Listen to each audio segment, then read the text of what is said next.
Então, nós estamos aqui no dia de hoje. Hoje é o Dia Internacional de Combate à LGBTfobia, dia 17 de maio. Nós estamos fazendo toda uma campanha nesse mês de maio para.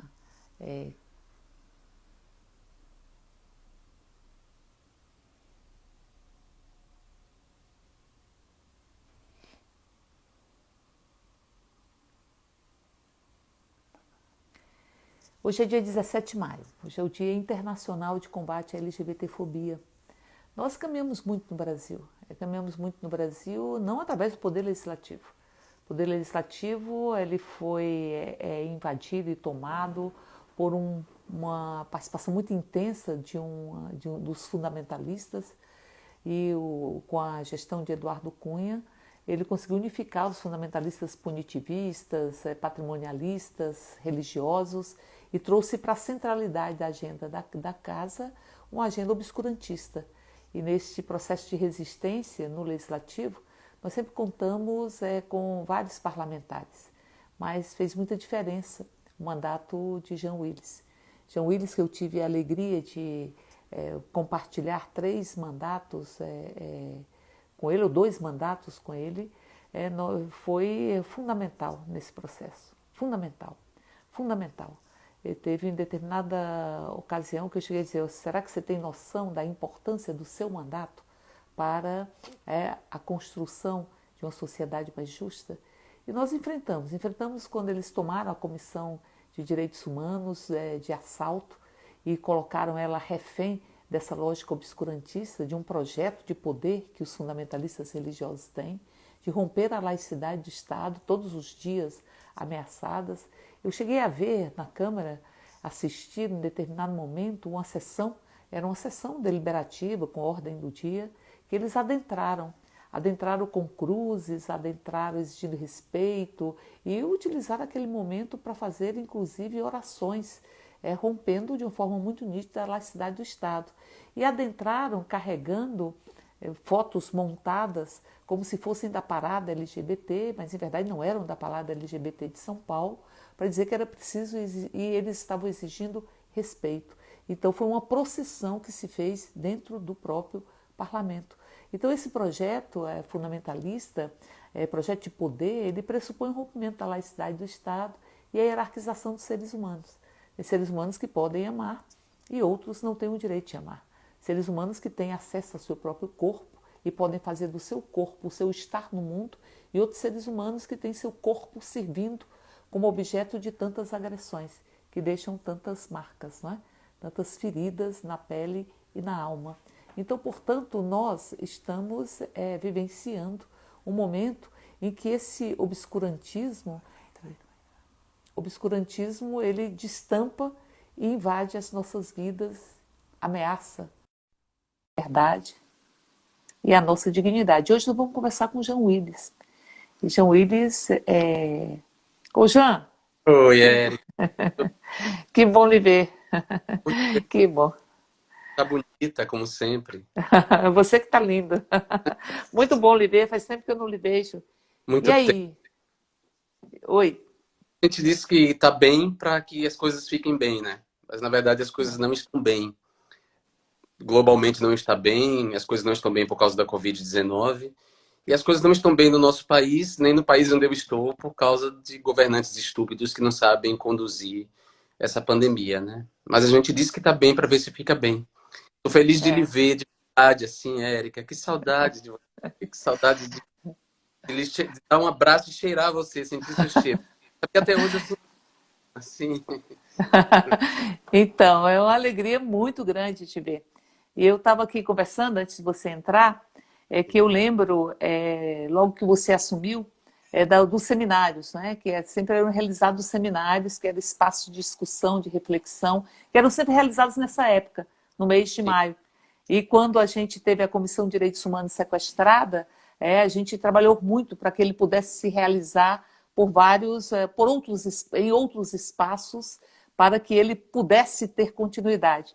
Esse ano não vai ser possível fazê-lo como estava previsto, mas é muito bom lhe ver E a minha solidariedade, inclusive, com os ataques que você tem sofrido, a gente vai um pouco discutir sobre isso, sobre as fake news, que é uma forma de expressão dessa lógica fascista, obscurantista, que foge à própria verdade, que nega o outro, e que tem um período de pós-verdade, não é?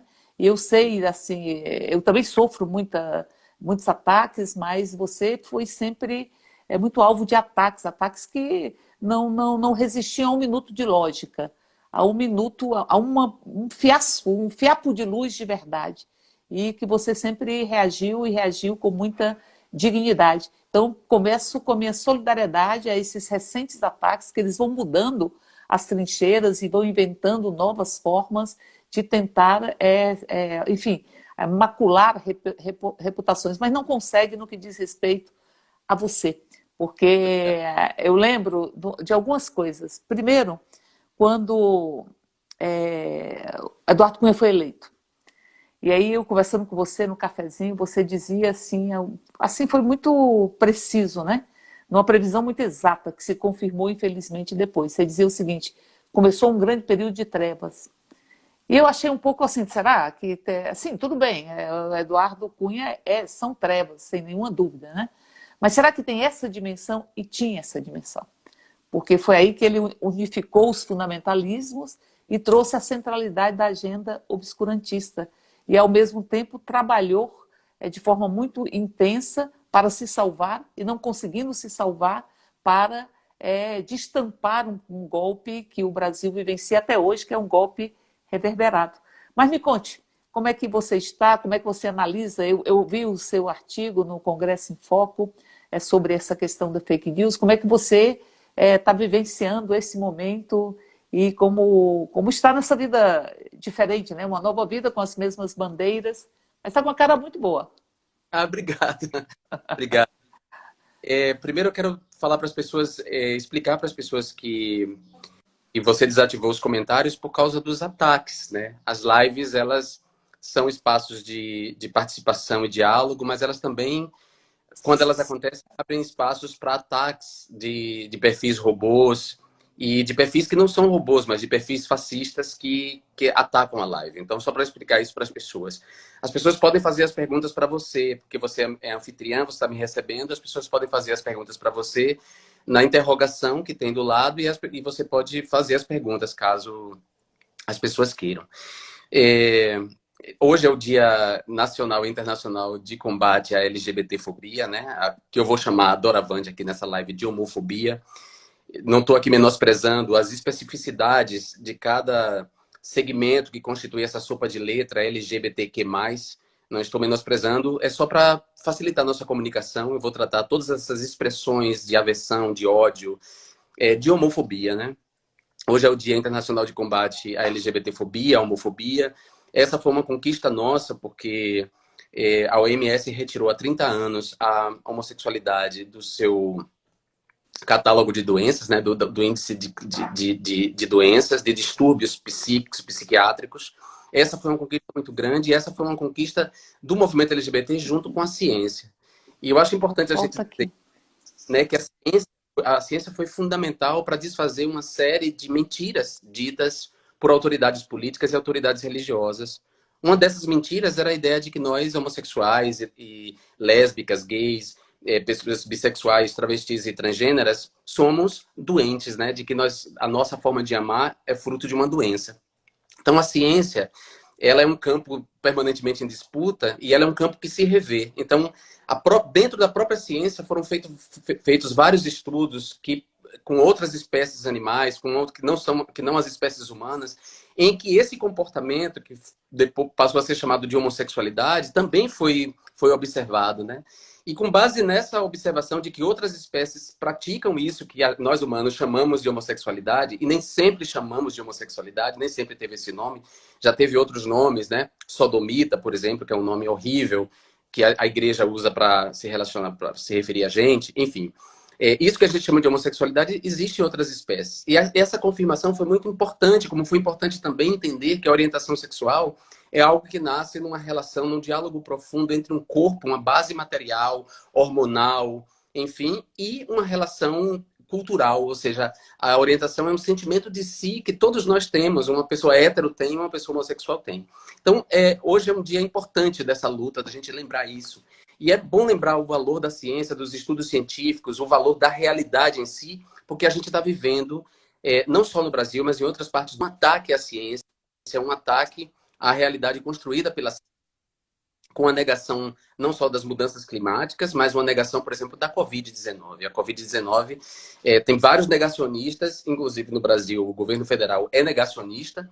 Então, esse é o momento da gente relembrar que, embora tenhamos críticas a alguns comportamentos da ciência, a ciência ainda é o espaço em que a verdade é construída com base num debate profundo entre os pares, com base em testes e provas, com base num conhecimento cada vez mais aprofundado e que revê a si mesmo. Sim. E aí eu ia te dizer assim... que a universidade aqui de Harvard, no Hutchins Center, no ALARI, o Instituto Afro-Latino-Americano do Hutchins Center, estudando esse fenômeno das fake news, né? Que não é um fenômeno recente, eu sempre digo isso para as pessoas. As fake news, elas não são um fenômeno recente. As fake news, elas praticamente sempre existiram na cena política. A mentira sempre foi uma arma política, sempre foi utilizada. Sempre houve a propaganda política baseada em mentira, baseada em mistificação, baseada em negação da realidade, baseada em cooptação da ciência também, né? Muitas vezes as fake news também traduzem uma certa cooptação do saber científico. Elas sempre existiram, mas na atualidade elas ganham uma centralidade por causa das novas tecnologias da comunicação e da informação. Ou seja, a internet, que é esse ambiente comunicacional, um oceano, que a gente usa apenas uma parte dele, através das mídias sociais, os smartphones e todas essas novas tecnologias. Então, essas novas tecnologias, elas engendraram essa nova forma de mentir, essa nova forma de usar a mentira na propaganda política, na mistificação. Então, esse é o assunto que eu tenho estudado aqui. Eu estou na Alemanha, mas estou na Universidade de Harvard,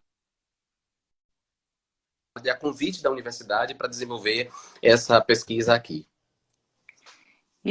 Não, enfim, você tem razão, ela sempre existiu enquanto metodologia política, mas a gente nunca viu você ter a barbárie enquanto método. É como nós estamos vendo agora no Brasil e nos Estados Unidos também. E aqui também nunca vimos assim, o ódio ser aquele que alimenta a política se transformar num instrumento de ódio. E num instrumento que é característica dos fascistas, dos psicopatas também, que negam o outro, que não tem empatia e que acham que o outro só pode existir se for o seu próprio espelho. Mas as fake news, assim, elas foram determinantes, penso eu, inclusive no processo eleitoral, pela dimensão que elas atingem. E agora a gente vê uma velocidade imensa que ela consegue efetivar, e a partir daí uma destruição da própria verdade. Então não tem, é uma pós-verdade, de certo, e que a ciência, a cultura, a arte, por si só, como são instrumentos de criação, de ressignificação, de liberdade, elas são absolutamente destruídas, ou alvo de tantas destruições aqui no Brasil, né? Não é à toa que você tem a ciência e a tecnologia atacadas, como estão sendo atacadas, a educação, o Ministério da Educação com uma caricatura fascista, que nós estamos vencendo, não é uma pessoa, é um personagem, já dizia o De Luca com razão, é um personagem, um caricato. O Ministério dos Direitos Humanos também, com alguém que se apropria da própria estrutura do Ministério para lutar contra a sua função principal, e na cultura também. Nós estamos vencendo isso, seja na Fundação Palmares, na Secretaria Nacional de Cultura. E nesse sentido é muito bom que você esteja estudando as fake news e que a gente possa... Quais seriam os mecanismos já? Para que a gente possa se contrapor a tudo isso. Que ataca tudo que tem consciência crítica e utiliza os instrumentos tecnológicos para poder difundir falsas verdades, eu diria, ou uma pós-verdade, ou coisa que o vale. E como é muito fundamentalista, porque os apoiadores são muito fundamentalistas e não tem pouca capacidade de reflexão e apenas seguem e reproduzem, você tem um processo que determinou as eleições, em 2018, sem nenhuma dúvida, né? As eleições presidenciais. Sim. Você falou aí a palavra pós-verdade. Essa palavra, ela foi adotada como palavra do ano pelo dicionário de Oxford em 2016. É, não é por acaso, não menciono a data por acaso. Foi em 2016 que Donald Trump se elege presidente dos Estados Unidos. Em 2016 inicia-se o processo de saída, o processo decisório da saída do Reino Unido da União Europeia. O Vox começa a emergir na Espanha, que é um partido de extrema-direita. A extrema-direita alemã se organiza também. E em 2016 há o golpe contra Dilma no Brasil. Também é um golpe do qual participaram, claro, partidos de direita no Brasil e de centro-direita, mas que um golpe em que a extrema-direita teve um enorme protagonismo. Então, as fake news, a ascensão da extrema-direita no mundo tem a ver com as fake news. A gente não entende, a gente não vai entender a maneira como a extrema-direita emergiu e triunfou em diferentes países se a gente não examinar o fenômeno das fake news e não entender qual é o ambiente comunicacional que permite que as fake news atuem nas subjetividades, manipulem os medos. Então, as fake news, elas são disparadas, é um conteúdo, uma mensagem, eu uso muito a metáfora da virologia, e acho uma metáfora muito pertinente nesse momento de Covid-19, de pandemia, utilizar a metáfora da virologia para tratar das fake news. Porque antes da Covid-19 houve essa pandemia de fake news, né? As fake news, ela tem esse caráter viral, elas são disparadas quase sob medida para determinadas pessoas ou determinados grupos de pessoas, para manipular os medos e os preconceitos daquele determinado grupo de pessoas ou determinadas pessoas. Mas como isso é possível? Como é possível dirigir um conteúdo específico a um grupo de pessoas? Simples. Nós fornecemos todos os dias, na nossa interação com as plataformas de comunicação, com as diferentes plataformas de comunicação, Twitter, Facebook, Instagram, WhatsApp, Google, YouTube, nós, na interação com essas plataformas de comunicação, nós fornecemos dados sobre nós, muitos dados, além dos dados objetivos, CPF, o que a gente dá, a idade, esses dados, além dos nossos dados biométricos para alguns desses aplicativos que operam nessas plataformas de comunicação, nós estamos o tempo inteiro dizendo o que nós gostamos, o que é que nós gostamos da vida, o que apreciamos, com quais pessoas nos relacionamos, que tipo de produtos compramos. Então, há quase um perfil nosso desenhado por essas plataformas. Esses dados foram fornecidos por essas plataformas, foram vendidos por essas plataformas a empresas de mineração de dados, empresas que fazem mineração de dados e são capazes de identificar nessa massa de dados qual é o que a gente pode chamar de zona cinza, as zonas que podem ser atacadas nos processos decisórios, que podem ser manipuladas nos processos decisórios. Então, processos decisórios como as eleições dos Estados Unidos, o Brexit, o acordo de paz na Colômbia, as eleições espanholas e as eleições no Brasil, mais em Mianmar, em outros diferentes lugares, em todos esses processos decisórios, houve a utilização desses dados para disparar news nessa chamada zona cinza de eleitores. Então, foi exatamente utilizando esse recurso que Bolsonaro se elegeu em 2018. Era uma campanha subterrânea. Então, todo o campo progressista, de esquerda, todas as pessoas decentes e mesmo as instituições eleitorais, como o TSE e os TREs, os tribunais regionais, não estavam preparados para esse tipo de campanha que era subterrânea. Era uma campanha que se dava no subterrâneo das mídias sociais, em especial pelo WhatsApp, e uma campanha viral, porque cada fake news, ela pega um elemento da verdade, ela parte de um elemento da verdade, descontextualizado, tirado de seu contexto e reinserido no novo contexto, numa nova narrativa mentirosa. De modo que a fake news, ela produz um todo coerente à pessoa que consome ela. E quando a pessoa recebe a fake news, da mesma maneira que alguém infectado por um vírus infecta outra pessoa se ela tiver contato, a pessoa, quando recebe a fake news, ela fica tão afetada pela fake news, a fake news desperta tanto o ódio dela, o medo dela, ou o preconceito, que ela passa adiante para outras tantas pessoas do grupo delas. E aquelas mesmas pessoas, ao receberem, têm o mesmo comportamento. Então, ela começa a se propagar numa escala... não numa escala aritmética, numa escala geométrica, ela começa a ser propagada numa escala geométrica. E, claro, não tem como mensurar.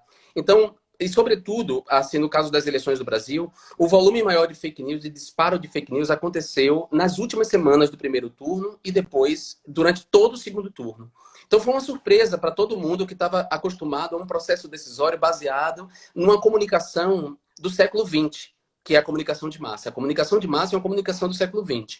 A comunicação do século XXI é essa comunicação online, essa nova comunicação que a gente pode chamar de uma comunicação de convergência de mídia, em que todas as mídias convergem num ambiente comunicacional. O campo progressista de esquerda não estava preparado e a direita estava, e a direita não tem escrúpulos, a extrema-direita não tem escrúpulos em manipular e mentir. Você tem escrúpulos em mentir, eu tenho escrúpulos em mentir, eu não minto, você não mente. Mas canalhas, mau caráteres, bandidos, organizações criminosas, mafiosas, da mesma maneira que eles não se importam com a vida humana, eles não se importam com a verdade. Então, eles não tiveram problema nenhum de mentir. E foi dessa maneira que eles se elegeram. Então, em relação, você me pergunta o que fazer, né, Érica? Eu acho que o primeiro é entender. E acho que mesmo tendo sido vítima de fake news, o campo progressista e as esquerdas em especial ainda não pararam para entender corretamente esse fenômeno, né? Entender como se dá do ponto de vista do hardware, ou seja, como se dá do ponto de vista da transmissão, como é que é feita a transmissão, como é elaborada. Então as pessoas não entenderam ainda o esquema do learning machine, para dizer aprendizado de máquina, learn machine, ficar falando esse inglês, mas aprendizado de máquina. As pessoas não entenderam ainda como se dá o aprendizado de máquina, como é que a inteligência artificial aprende e ela começa a produzir perfis falsos com conteúdo que, claro, foi ensinado a ela, mas que ela começa a disparar sozinha.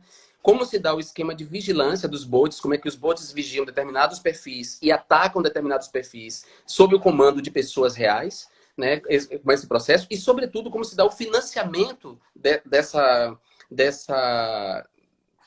desse processo, né? Porque esse processo não é gratuito, é um financiamento. E há muita gente ganhando dinheiro com essa mineração de dados e com o uso dessas inteligências artificiais. Então, eu acho que Fundação Perseu Abramo, Fundação Lauro Campos, para falar de duas fundações de esquerda, por exemplo, ainda não se deram conta do quão é importante a gente entender, ouvir, fazer seminários sobre esses processos, ouvir os especialistas desse processo, né?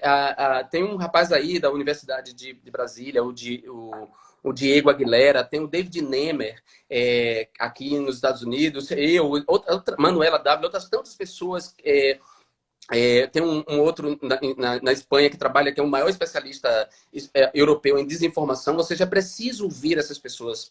A gente precisa entender esse processo para a gente, a partir daí, começar a desenvolver antídotos, né?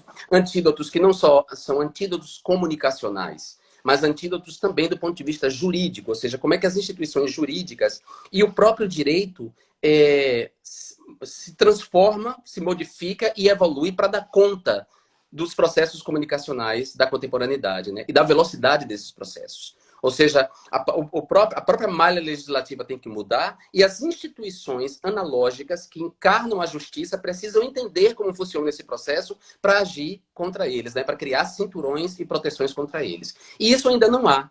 Né? Não há no Estado brasileiro, porque hoje o Estado brasileiro está sob um governo de fake news, um governo de mentiras, um governo de mentirosos, de mistificadores, um governo de bandidos, né?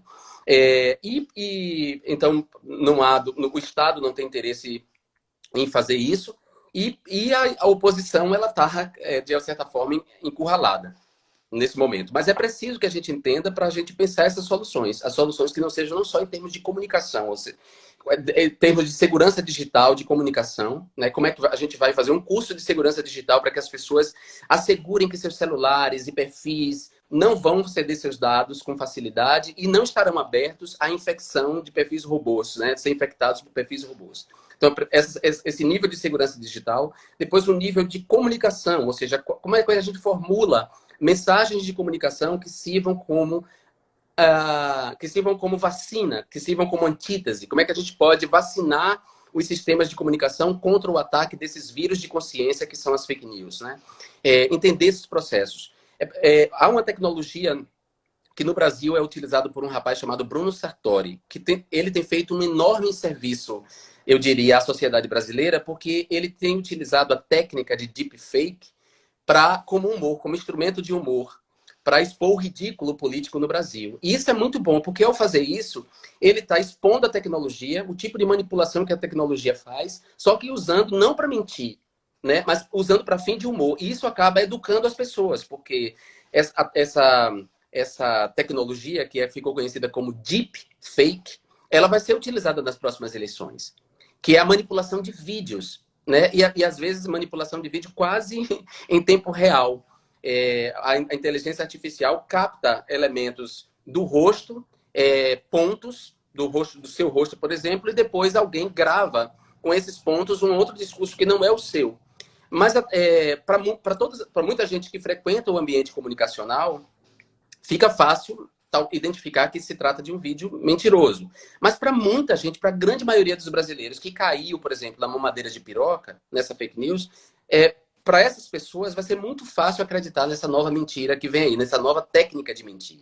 Então, é fundamental que os partidos entendam o que está acontecendo e promovam seminários para entender isso. Não é admissível que depois de atacado pelas fake news, PT, PSOL, PCdoB, PDT continuem se comportando como se o mundo fosse como era antes. E não é. É hora desses partidos entenderem que eles foram inseridos, que eles entraram no século XXI para valer. E aí, se eles não se comportarem como se estivessem no século XXI, eles vão desaparecer, vão ser atacados duramente mesmo. Não pode pegar uma estrutura, achar que uma estrutura do século XX, inclusive uma estrutura burocrática, vai funcionar no século XXI com a nova tecnologia. Então, eu acho que o mais importante desse momento agora, Érica, é entender esses processos para que a gente possa, daqui a alguns anos, começar a reverter isso. E assim, você falava de duas coisas, mas primeiro eles constroem o medo, a cultura do medo, né? E depois manipulam a cultura do medo. Segundo, eles constroem também uma cultura de ódio que também é originada pelo próprio medo. Porque o medo ele Sim, possibilita saídas autoritárias. Eles sim, desconstroem a política, que aí foi feito de uma forma bem analógica, eu diria, a desconstrução da política, permanente, permanente, permanente. Aí depois ele captura essa desconstrução da política para se vestir da antipolítica velha e reafirmar os princípios da velha política. E agora nós estamos na Câmara, no Congresso, a CPI das fake news. E se está descobrindo que são recursos públicos que movimentam essa profusão de mentiras. E uma coisa que eu percebo já nessa última legislatura, nessa legislatura atual, é que teve muita gente que foi eleito que ninguém sabia que existia.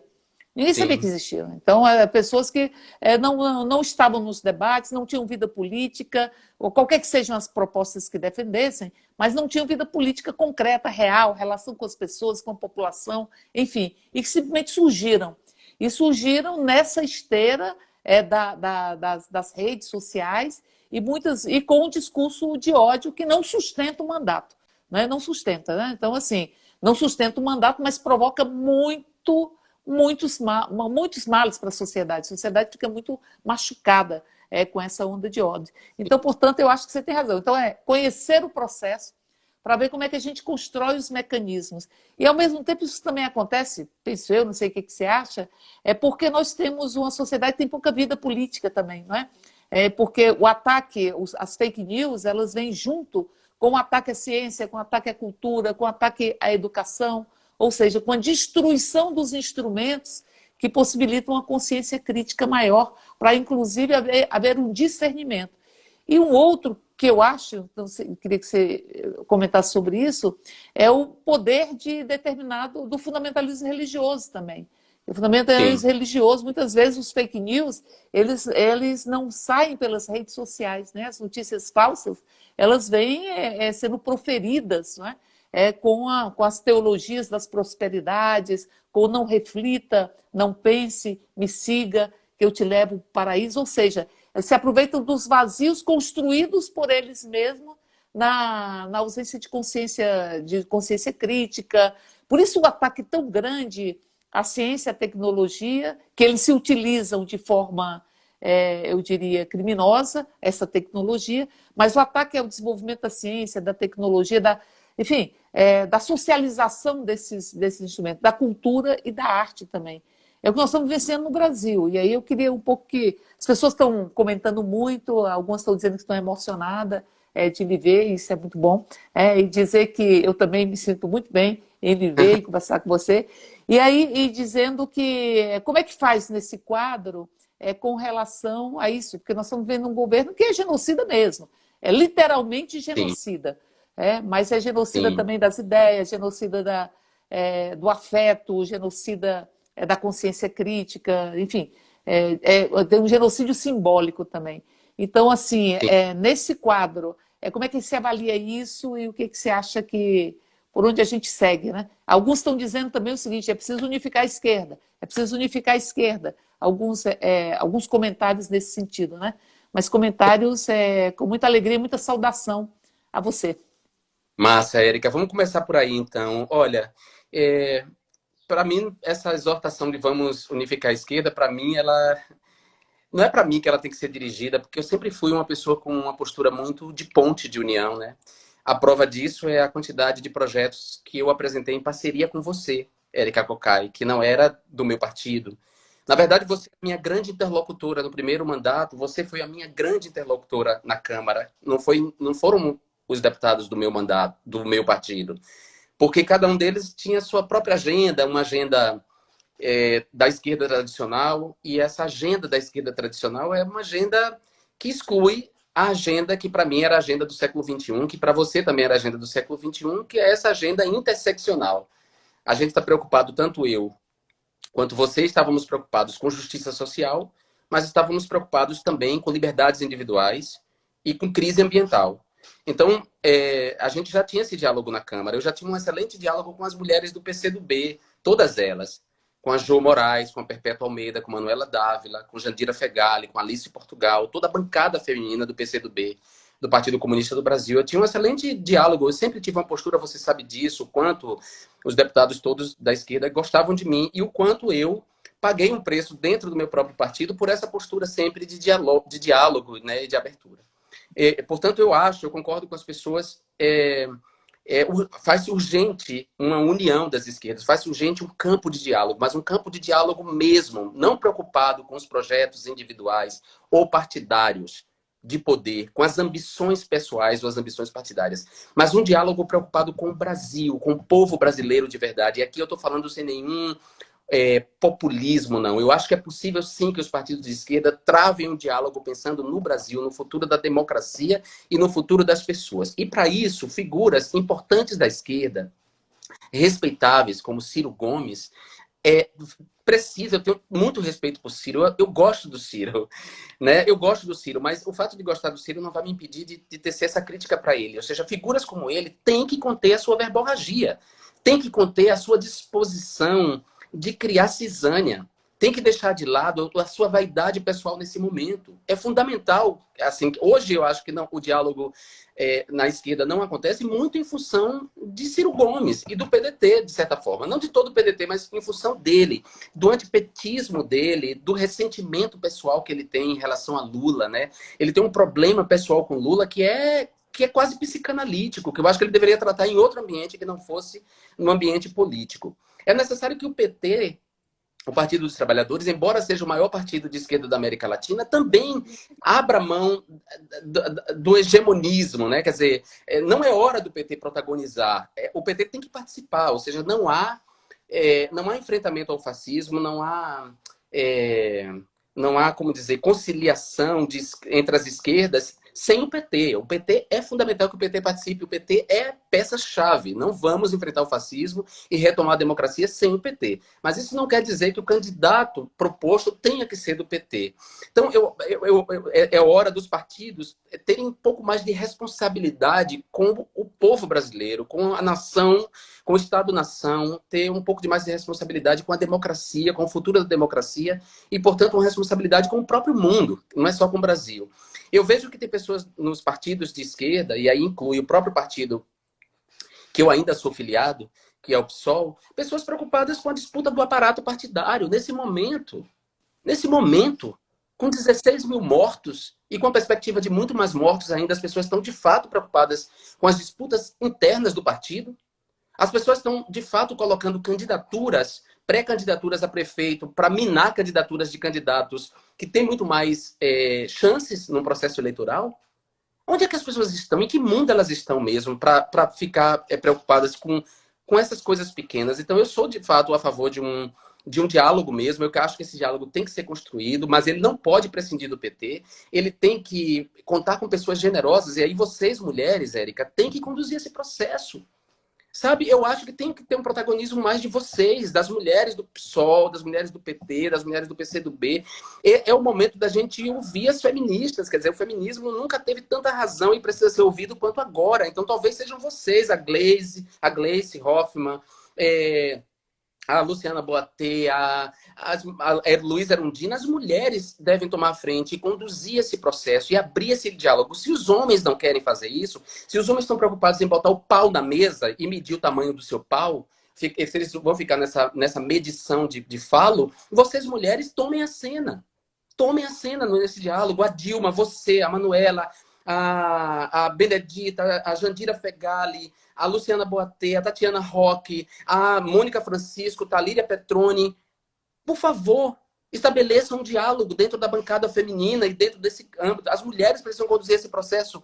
E as mulheres precisam conduzir esse processo até por uma justiça em relação ao ele não. Porque o ele não foi o movimento mais significativo feito contra Bolsonaro e que foi duramente atacado por fake news. Né? O ele não foi um movimento destruído por fake news. A prova de que as fake news não atacam só indivíduos, instituições, autoridades da República. Eles atacam também movimentos sociais, atacam campos. As fake news atacaram o campo da cultura. A gente sabe o que o MBL vem para a rua, na rua, Revoltados Online, todos esses grupos, essas milícias, essas organizações mafiosas de extrema-direita, o quanto elas, financiadas, sabe-se lá por quem, mas a gente suspeita de onde vem esse recurso. Hoje a gente sabe, a gente tem não só suspeita, mas nós temos indícios muito fortes de onde vem o recurso. Essas organizações, essas máfias de extrema-direita, difamaram o campo da cultura, difamaram o campo da ciência e da tecnologia através do ataque às universidades. Quer dizer, essa gente fez ataques e as fake news atacam, então, pessoas, movimentos sociais e campos. O Ele Não foi um movimento atacado duramente por fake news, mas foi o único movimento significativo feito contra Bolsonaro no país. Então, as mulheres que tiveram protagonismo no Ele Não, elas têm que voltar a ter esse protagonismo no diálogo entre as esquerdas. Eu acho importante dizer isso no dia 17 de maio, que é o Dia Nacional e Internacional de Combate à LGBTfobia, porque essa luta é nossa. É nossa, é de vocês, mulheres cisgênero, transgêneras, mulheres transgênero, é de nós, homens cisgênero, homens transgênero, e é de nós, gays, lésbicas, bissexuais, travestis. Essa luta é nossa. Nós temos que assumir esse protagonismo em criar o campo de diálogo agora, porque o que está em jogo no Brasil não são só as mortes de Covid-19, que já são alarmantes. O que está em jogo são as mortes também depois que vai vir com a crise econômica, que vai se agravar profundamente. Sabe? Então, quanto mais a gente vencer o isolamento, quanto mais a gente vencer a Covid através do isolamento, estendendo o isolamento a mais pessoas, assegurando que mais pessoas fiquem confinadas nesse momento, achatando a curva da transmissão, diminuindo as mortes, mais rápido a gente vai voltar para recuperar a economia. Então, se a gente não fizer isso, a crise econômica ainda vai se aprofundar mais e vai levar a um quadro de instabilidade social que põe vulneráveis as pessoas que já são vulneráveis. Ou seja, a Covid-19 ela é grave, mas o ambiente que ela vai construir, se ela não for enfrentada como deve, o ambiente que ela vai construir é um ambiente ainda mais perigoso para quem historicamente sempre foi vítima de violência no Brasil. Né? E aí estamos nós, mulheres e pessoas LGBTs. Então, eu digo isso sobre a primeira pergunta que você fez. Como eu disse, né, a gente não pode esquecer que as fake news, elas emergem com força, elas se tornam uma pandemia a partir de 2016. Elas foram utilizadas pelos partidos e grupos de extrema-direita, e nós sabemos que os partidos e grupos de extrema-direita quase sempre atuam. Quase sempre a gente chama a atuação desses partidos de fascismo, né? A partir da experiência da Itália, todos os movimentos semelhantes àquele que evocam um passado mítico, mentiroso do Estado-nação, que cai nesse patriotismo caricato, que elege inimigos e mobiliza os ódios, os preconceitos, nós sabemos que nós damos o nome a isso de fascismo, né? Sobretudo quando isso vem acompanhado da constituição de milícias armadas, ou seja, do uso das armas para intimidar, para matar e tal. Então, o que está acontecendo no Brasil é isso que aconteceu em outras partes do mundo. A lógica fascista tem a ver com a lógica das seitas, né? O fascismo sempre nasce de seitas.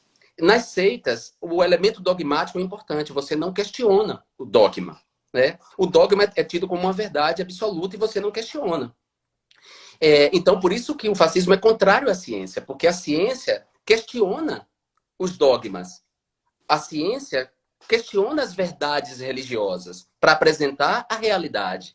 Então, por isso o fascismo é contrário à ciência, e por isso o fascismo se constrói para alienar as pessoas, para encerrar as pessoas em espaços em que elas não tenham contato com outras informações. Então, as igrejas neopentecostais, elas são os nódulos analógicos da rede, do ecossistema de fake news no Brasil. As pessoas que frequentam as seitas neopentecostais, elas já estão, de certa forma, limitadas fisicamente no mundo analógico, elas estão limitadas já pelas igrejas, pelos espaços da igreja.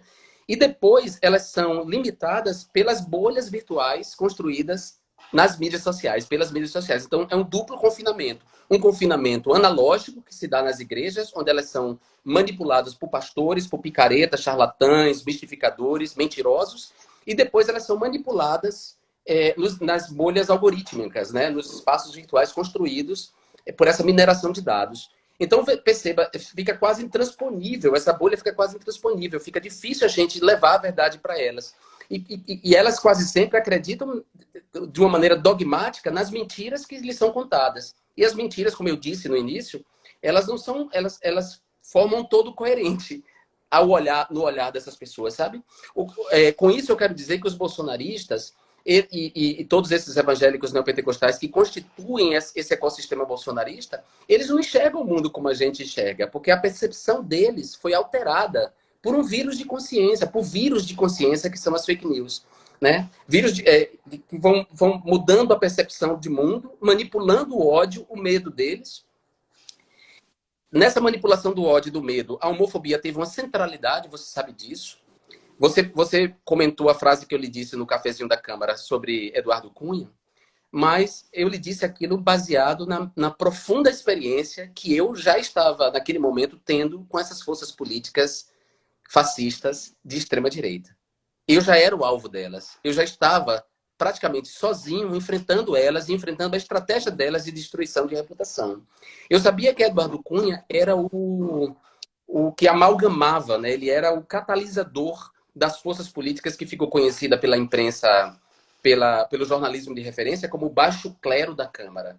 O baixo clero da Câmara, esse rebotalho de picaretas, de corruptos, de milicianos, de bandidos, de mafiosos, esse conjunto de pessoas que também passou a ser designada durante um tempo de bancada BBB, a bancada do boi, da bala e da Bíblia, eu sabia que essas pessoas foram, com a eleição de Cunha, essas pessoas seriam catalisadas, amalgamadas, articuladas num projeto político de poder muito claro, porque Eduardo Cunha era, entre eles, o cara que pensava.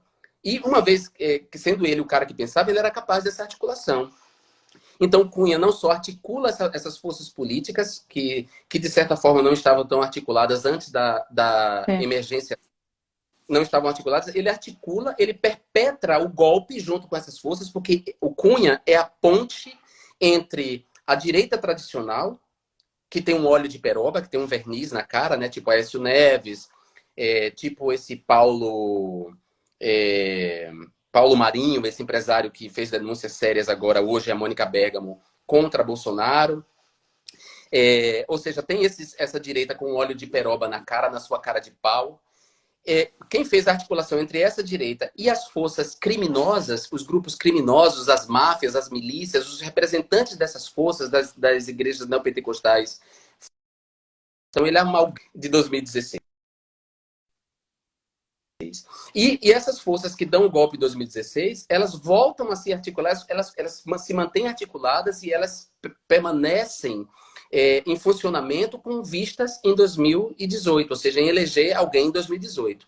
Como elas não tinham ninguém da direita capaz de representar esses múltiplos interesses, porque eram múltiplos interesses, eles acabaram aceitando, né, fazer campanha para Bolsonaro. E todos eles fizeram campanha para Bolsonaro. Todos eles fizeram. Inclusive a Rede Globo fez campanha indireta para Bolsonaro. Porque Bolsonaro, no dia com William Bonner, Bolsonaro usou nesse dia uma mentira. A fake news do kit gay, e ele não foi desmentido na bancada do Jornal Nacional. O kit gay é uma mentira fabricada em 2011, Érica. Você sabe disso, porque você estava lá do meu lado. Sim. Você também foi vítima dessa fake news. Certo? Eu era chamado de o pai das fake news, ou de o pai do kit gay. Do kit gay. E você era considerada a mãe do kit gay, né? Então, essa mentira foi feita em 2011 e depois ela foi recuperada com força em 2018. E ele mentiu na bancada do Jornal Nacional com o William Bonner ali do lado, com toda a equipe do Jornal Nacional ali trabalhando. Será que não tinha ninguém que pudesse dizer a Bonner, no ponto eletrônico dele, dizer Bonner, desmente agora o candidato, desmascara ele para o Brasil, não existe kit gay, nunca houve kit gay. Bonner não fez isso. Bonner não fez isso. Nenhum deles fez isso, né? Hoje, alguém estava falando, por exemplo, do acampamento fake da milícia bolsonarista no DF, um acampamento chamado Os 300 de Bolsonaro, um acampamento fake porque as barracas estão vazias. Eu queria lembrar para as pessoas que o MBL fez isso em 2016. O MBL fez um acampamento falso na frente do Congresso Nacional, mesmo havendo no regimento interno uma cláusula que proibia acampamento no gramado do Congresso Nacional por razões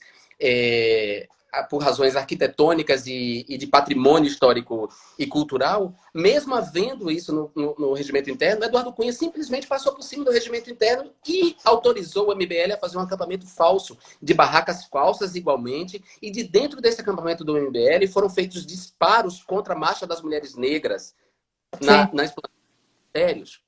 Ou seja, houve um caminho pavimentado até Bolsonaro chegar aí. E é fundamental que a gente lembre disso, Érica. É fundamental que a gente recupere essa memória para a gente não deixar que escroques como os do MBL ou uma escroque como a Joyce Helstman se cacife nesse momento por ter abandonado o barco do bolsonarismo. Esse barco que é, desde o início, um barco que inclui organizações criminosas. Com certeza. E eu lembro que foi a própria Marcha das Mulheres que se impôs, inclusive, eles tentaram atacar a Marcha das Mulheres Negras, e foi a Marcha das Mulheres que acabou por se impor e fazer com que eles não tivessem mais como continuar ali, a luta Exato. E a força das mulheres. Agora, uma coisa que eu percebo, a gente já está caminhando para fechar, mas assim, uma coisa que eu percebo é que eles... Você não quer, caso caia essa, a gente continua mais um pouco? No outra live, caso essa caia, você abre outra e a gente faz mais um pouco para as pessoas, porque como as pessoas estão acompanhando, talvez elas queiram. E a gente não abriu espaço para as perguntas. Então, talvez, terminando essa, se você puder, claro. Se você não puder, a gente encerra aqui. Mas você que decide. Tá. Você está propondo que a gente encerre essa, que levante os comentários e que retorne depois. De novo, aí você abre novamente uma outra live, eu entro de novo e as pessoas voltam porque tem muitos comentários para. Eu imagino que devem ter muitas perguntas. E a gente não fez perguntas, né?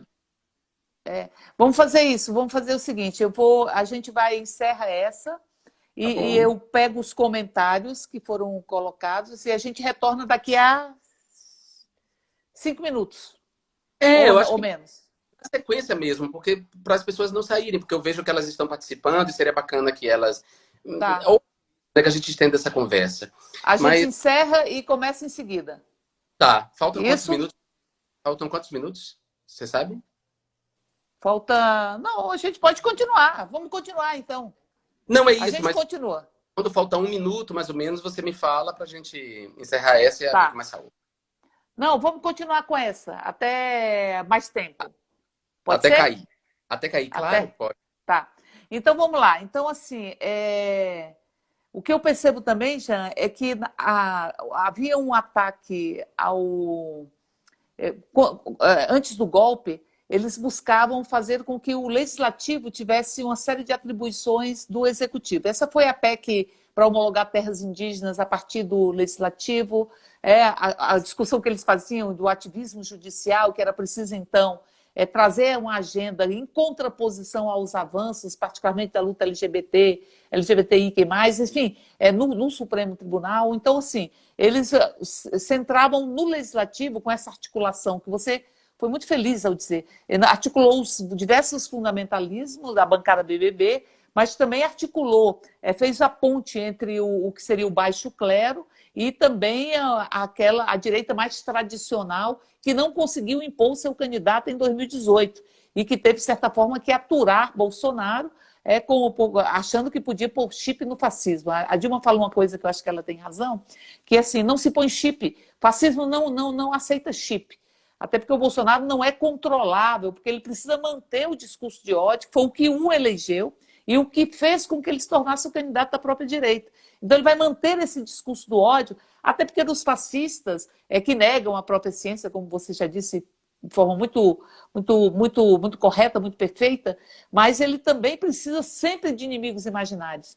Ele tem que construir seus heróis imaginários e seus inimigos imaginários para que ele possa continuar discutindo e construindo as estruturas do próprio ódio. Então, assim, houve um deslocamento, eu acho. No momento em que eles assumem, depois do golpe, a FUNAI, e dizem na FUNAI, não, agora não homologamos mais, não precisamos mais de uma PEC para transformar a homologação para colocar a homologação de terras indígenas sobre o poder do legislativo, porque agora nós temos o executivo.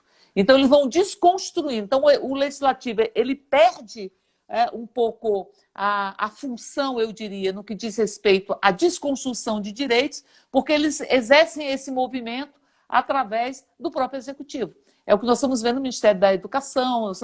Isso de Regina Duarte dizer que não vai desenterrar mortos e cantar os hinos da ditadura é um pouco essa expressão. Ou você ter alguém que diz que mulher tem que vestir rosa e homem tem que vestir azul e tal, no Ministério dos Direitos Humanos e da Defesa dos Direitos das Mulheres. Então, eles se apossam do Executivo e, pelo Executivo, eles vão desconstruindo.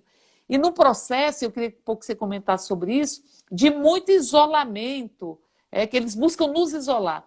Eles arrancam os conselhos que foram construções de participação popular, eles ou mutilam os conselhos, ou extinguem os conselhos, inclusive da diversidade, das políticas LGBT, que foi desconstruído.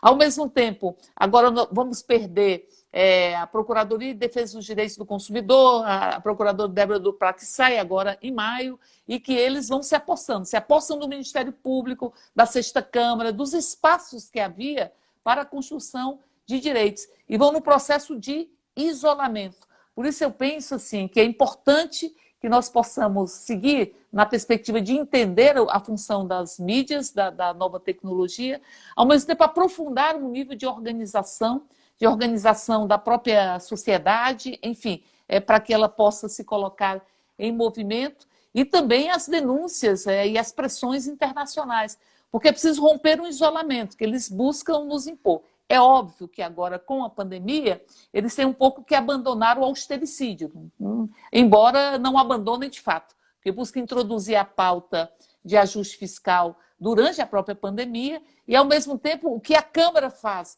para auxílio emergencial, para segurar isolamento, não sai. O apoio aos estados e municípios não saiu até agora. Tem um mês que saiu, que foi aprovado na Câmara e não saiu até agora. E a segunda parcela do auxílio emergencial também está com 15 dias ou mais do que isso em atraso, e eles vão, então, asfixiando e não abandonando a sua agenda, mas eles não podem impô-la na sua globalidade, no momento que fica claro que o Estado é fundamental para assegurar o bem-estar. Então, neste quadro de isolamento, um pouco, acho que isso é importante, isso que você está falando, acho que realmente a gente está bem atrás do que eles já construíram de fake news. Eu fico muito impressionada, eu vou repetir isso, mas assim, tem pessoas que foram eleitas que eu nunca nem vi na vida.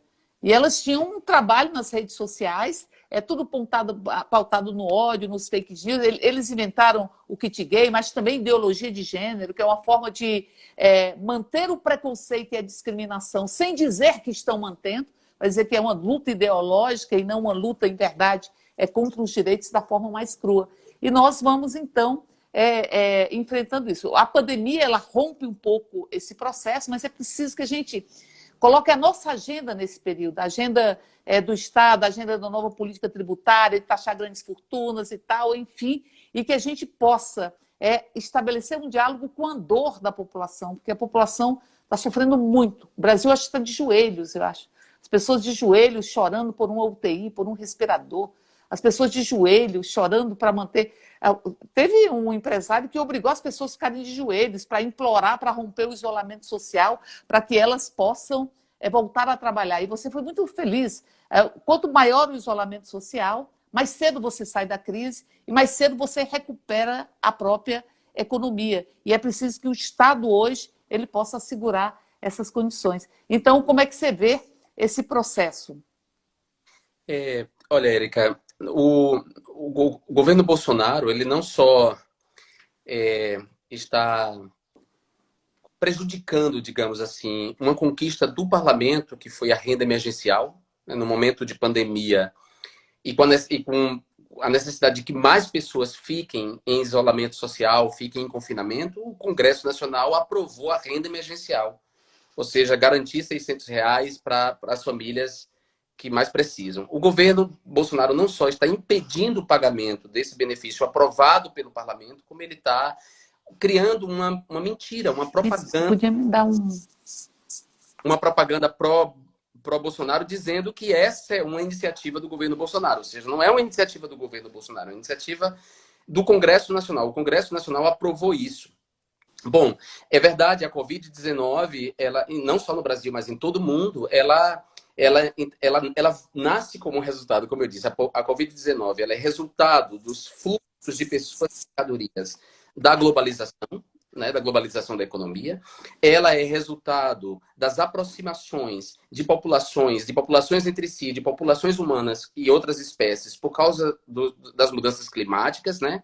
Ela é resultado de todos os fluxos migratórios que aconteceram em função de guerras e outras razões. E ela também é resultado de uma pandemia de fake news. Então, a Covid-19 surge como resultado disso tudo e frustra as políticas neoliberais. Porque, diante de uma pandemia, todo o sistema privado de saúde joga no Estado a responsabilidade de conter a pandemia. E o sistema privado de saúde atende a quem paga. E olhe lá, atende a quem paga plano de saúde. Quem não tem, está desassistido. Então, a Covid-19 pegou as políticas neoliberais, esse lero-lero, essa tagarelice, essa canalice tagarelada pelos canalhas de que o Estado deve ser mínimo. A Covid-19 pega esse discurso de calça curtas e prova que que essa política ela é desumana, né? Ela é uma desumana. Então, a partir daí, os estados começam a refazer, inclusive, a sua agenda econômica, passa a rever a aplicação do orçamento, né? Para onde é que a gente vai aplicar os recursos nesse momento de pandemia? Como é que nós vamos utilizar os recursos do Estado? De que maneira a gente pode, inclusive, endividar os estados para ajudar as pessoas nesse momento? Para ajudar pequenos empresários, profissionais autônomos, para garantir uma renda básica emergencial que permita que as pessoas fiquem em casa. Ou seja, toda uma política neoliberal começa a ser desmontada em outras partes do mundo como a única resposta possível para reduzir o número de mortos. No Brasil, isso não acontece. Ou seja, a Covid-19 interrompe o processo de implementação da política neoliberal, mas não interrompe como um todo. E não interrompe como um todo porque Bolsonaro e seu governo se comportam como um governo genocida. Ou seja, Bolsonaro quer que os mais pobres morram. Bolsonaro quer que os mais velhos morram. Para Bolsonaro, uma pessoa pobre não tem valor. Então, uma pessoa pobre que morra de Covid hoje vai ser substituída por uma pessoa pobre amanhã. É dessa maneira que ele pensa. É dessa maneira que ele age. Ou seja, quando ele e os empresários vão ao Supremo Tribunal Federal e dizem que os CNPJs estão morrendo, é porque eles dão mais importância aos CNPJs do que aos CPFs. Porque na cabeça deles, CPF tem demais. Há muito pobre com CPF. Então, na cabeça deles, os pobres podem morrer. Ou como o empresário daquela empresa de investimentos, a XP, que disse que, olha, a pandemia já foi controlada, a curva já foi achatada na classe A. Ou seja, entre os brancos, entre os ricos, entre os muito ricos, entre a classe média, entre os brancos de classe média, a curva já foi achatada. Ou seja, se foi achatada aí, os pobres que morram, os pretos que morram, os gays pobres, as lésbicas pobres, travestis pobres que morram, os povos indígenas. Gente, daqui a 1 minuto vai acabar e a gente volta de novo, só para te Então tá. avisar. Mas continue, continue. Então, então é isso. Esse governo ele foi pego pela Covid, mas o governo tem uma postura deliberadamente genocida. Ele tem uma postura deliberadamente criminosa, maligna. Então, ao contrário de outros governos em outras partes do mundo que foram tomados de surpresa e reviram suas posições, o governo brasileiro não. Ele segue maligno, ele segue na sua malignidade, no seu sadismo, ali implementando essas políticas. Então vamos terminar e voltamos. Vamos Tá bom? terminar e a gente volta logo. Tá bom. Beijo. Até mais. Então, aí a gente vai continuar, está sendo uma boa conversa, eu acho, e com vários encaminhamentos. Primeiro, essa coisa que o Jean fala, eu acho que é correta, a gente tem que entender o fenômeno que está acontecendo na comunicação das fake news. Entender, porque realmente nós vimos uma coisa subterrânea que não era perceptível e que de repente ela rompeu. Também não era perceptível, eu acho, o nível de ódio que estava sendo construído nos subterrâneos da própria democracia. Então, não tinha esse nível de percepção. E quando o golpe que se abriu, que se rompeu, o que estava sendo contido por uma democracia ainda em construção, houve tudo isso que nós estamos dizendo. Então, Jean, eu estou falando que é importante a gente começar por onde você falou, da gente entender esse fenômeno, porque é um processo que foi muito subterrâneo, ele não foi percebido, e um pouco assim, a democracia ainda em construção, ela continha um nível de lógica fascista, de ódio, que quando se destampa é como nem uma água rompendo um dique. Aí ele vem com muita profusão e ele se coloca na nossa frente e nos, de certa forma, nos surpreende. Porque essa bancada que foi eleita, é uma bancada do ódio, uma bancada que foi eleita porque alguém quebrou a placa da Marielle, ou porque disse que era preciso acabar com os petistas em função... Enfim, é toda uma discussão que muito desigual, inclusive, porque como ela não era nítida, e como não houve debate nessa campanha, não houve, Bolsonaro não foi nenhum debate para dizer o que ele defendia para a economia, para a educação e tal, enfim. Então, ela foi construída só nesse sentimento. Um sentimento lidando com os imaginários, lidando muito com uma campanha de muitos gestos, onde os rostos não existiam, mas existiam as máscaras que foram feitas. Então, nós estamos vencendo esse processo.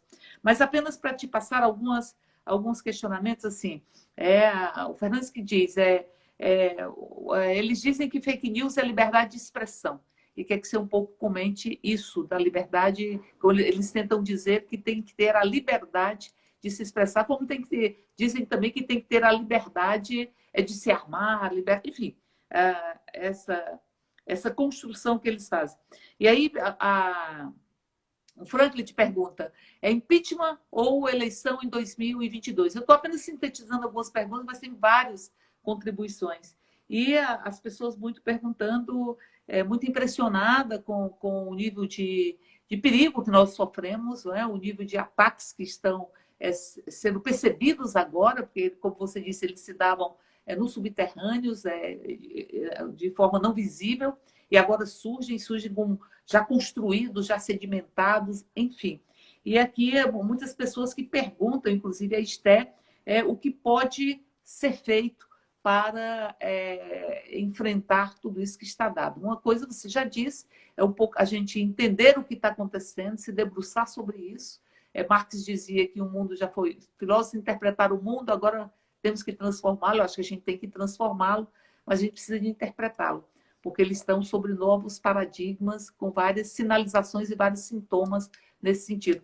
Então, essas são algumas das perguntas e muitas manifestações de carinho, muitas manifestações de alegria com a sua presença e com a lucidez da sua própria fala, que, aliás, é uma característica sua, né? Muita lucidez, Obrigado. Muita profundidade, muita poesia também, né?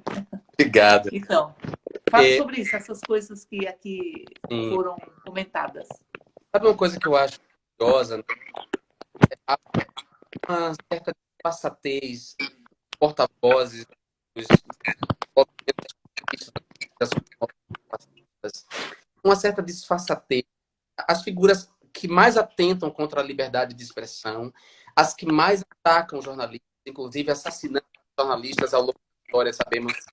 Vamos para o caso do Brasil, do Herzog, que foi assassinado, Vladimir Herzog, jornalista da comunidade judaica, que foi assassinado, né, nos porões, sob a tutela do Estado, nos porões da ditadura militar. Eu acho curioso que as figuras que mais atentam contra a liberdade de expressão, que mais odeiam a imprensa livre, são as que mais evocam a liberdade de expressão para continuar mentindo. Quer dizer, fake news não é liberdade de expressão. O Código Penal brasileiro tipifica os crimes de injúria, calúnia e difamação.